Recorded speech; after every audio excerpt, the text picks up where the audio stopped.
يوندن دهامي مال ركون jechuun Oromoo jechuun an fakkeenya mootummaan kun mootummaa Oromooti jettee amantaati.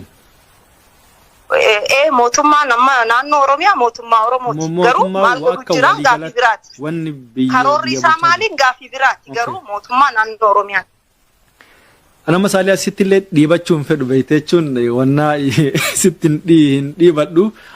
I know maal keessa akka waan hundaa sirriitti hin hubadha. Fakkeenya anamma biyya galuu fedha akka dhuunfaatti biyya galee biyya laaluu fedha garuu ammoo haalli nageenya kiyyaatiif waan sodaadhuuf as ta'aa jira beekte. Maaliif sodaatu? Wanni ansiif kaasuu barbaade fakkeenya amma Oromoodhaaf wanti namoonni hedduun ka'aatti nama siyaasaatiin miti beeka artiistidha garuu ammoo siyaasa keessatti involve taatee waan jirtuuf jireenyi nama Oromoo tokko siyaasarraa jireenya fagaatu miti.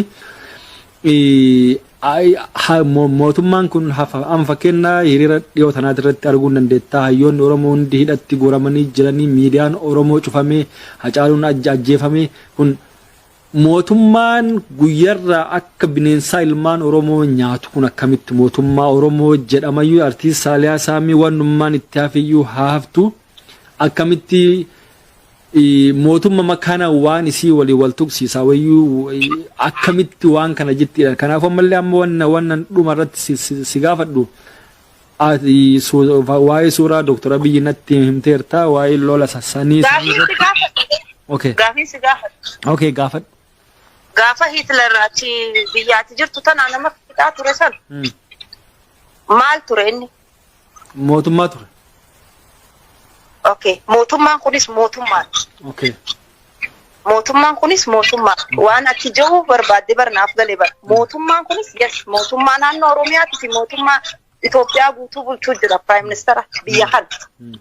Achi keessatti amma asxaabotii siyaasaa garagaraa jira paartiilee garagaraa. Yes hundinuu biyya tana bulchuuf fiigu jiraami faaktiin jiru bar. Wal dargoomuudhaa miti. So mootummaan kun mootummaa ta'ee osoo jiru mootummaan kun maal hojjechuu jira karoora maalii qaba suni halaaluu qabdu malee mootummaa miti jechuu hin dandeenyu. Yes mootummaa. Kanan si deebisuu fedha. Karoorri isaa maal Oromoo fixu jira mireewwan hayyoonni hidhaa jiranii namoonni hedduun akkasitti hubatanii anayyuu mataa kiyya dabalate Oromoon guyyarraa dhumuma jirti wanni addaa wanni siin argatte hin jirtu akkuma attuu argite even jajjarumayyuu wanni isiin feetu wanni nuti feenu anas dabalate akka Oromootti galman geenye guutuutti kana isaanis ni beekan hojii feesisu. Hojii feesisa wal ta'uu feesisa ani ummata bar amma waan siyaasaa keessa nagalchite malee ilaalcha akka nama tokkoof laayivii baatanii maal baanee hin dubbannu sanumaan dubbachuu jira amma siyaasaa beekeetiin to'ata akka beekeetti garuu akka ummataattiin sitti haasa'u jira. Nigalee miti soo kana an nama siyaasaati miti ammoo hundinuu warreen amma biyya tanaan deemu jirus akka fedhanitu waa bulchani Oromoodha dura kana aksabtu godhuu qabu. Waan namni an Oromoo osoo jiru nama ati je'uuni mirga siin qabdus hin beektus if he said I'm this abbarra namni beeku hin jiru Oromoodha. Tokko. Paartiileen garagaraa ta'u Oromoo bakka buutee dorgomtus Oromoodha.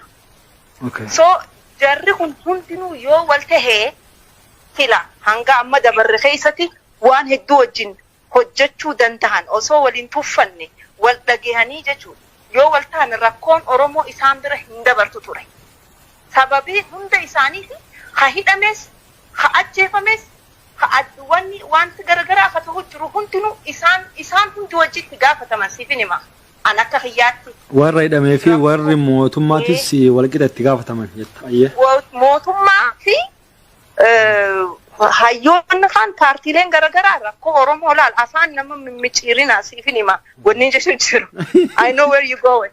Sigalee mootummaa kunis Oromoodha. Gizee walitti dhufanis wal ta'anii namuu galaa ja'amee waliin dhufan. Jalqabumaa ta'anii rakkoo Oromoo furuu ni danda'an. Asii balleessee fi kaachi balleessee jirtu warra wajjin haasaweetu waan irra wal dhabe beeka malee ammallee uummanni Oromoo beeku. Siigalemi yeroo hedduu argaa turre dhaaba tokkoomsinaa jaamee walitti dhufanii addaan deemuu malee maal haasawame maal irra wal didanii we don't know ni beekta. Hunda beeku baadhu muraasan beeka xiqqoo. Bakka muraasa malee waan ciccimaa hin beektu. Isaan qofaa beeka. Soo kun ifa ta'uu qaba. Kennaam wantootuma ifatti mul'atan jira. Wantoota ifatti mul'atanillee hedduu jira. Saalee afaanillee singoisu. Amma waa lama qofa sirra amma waan takka si gaafadha. Jawaar Mohammad Faanti hayyoonni Oromoo akka hidhaa bahan hawwii qabda. Kanaaf ammoo waan dandeeftu goota akka dhuunfaatti. Namni Oromoo hayyoota qofaa miti. Oromoon takkalleen akka hidhaate haasawanii rakkoo ifiitis furanii ta'u uummataa furuu qabanii ammallee wanni hundi isaanuma hunda harka jira. Okay. Facebook kan kee gubbatti hayyoota Oromoo namoota hidhaa jiran kanaaf sagalee ta'uun maaliif sitti ulfaate? Namoonni gaafii kana si gaafatanis hin jiran. Sagalee akkam ta'u huccuu bicaa uffatee hararra deemu sagalee huccuu miti. Rifeensa haaddatee jira dhalaan gabbaatee haaddattu rifeensa. I don't mean that. Amma.